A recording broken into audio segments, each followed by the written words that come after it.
തെരഞ്ഞെടുപ്പ് പെരുമാറ്റച്ചട്ടം നിലവിൽ വന്നതോടെ അതിർത്തികളിൽ കർണാടക പോലീസ് പരിശോധന കർശനമാക്കി. കേരളത്തിൽ നിന്ന് കർണാടകയിലേക്ക് പോകുന്ന വാഹനങ്ങൾ പോലീസും CRPF-ഉം എക്സൈസും സംയുക്തമായാണ് പരിശോധിക്കുന്നത്. കേരളത്തോട് അതിർത്തി പങ്കിടുന്ന പ്രദേശങ്ങളിലെല്ലാം പരിശോധന ശക്തമാണ്. സംസ്ഥാനത്ത് നിന്ന് പോകുന്ന കാറുകളും സ്കൂട്ടറുകളും ഉൾപ്പെടെയുള്ള വാഹനങ്ങളിലാണ് കൂടുതൽ പരിശോധന.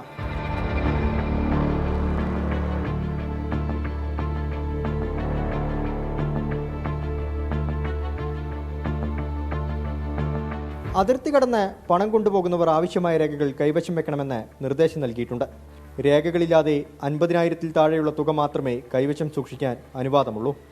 മദ്യം, ലഹരി തുടങ്ങിയവ അതിർത്തി കടക്കുന്നത് തടയാൻ എക്സൈസും സജീവമായി രംഗത്തുണ്ട്.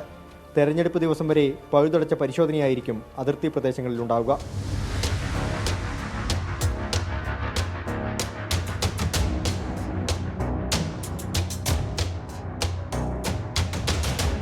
തെരഞ്ഞെടുപ്പ് പെരുമാറ്റച്ചട്ടം നിലവിൽ വന്നതോടെ ശക്തമായ പരിശോധനയാണ് അതിർത്തികളിൽ കർണാടക സർക്കാർ നടത്തുന്നത്.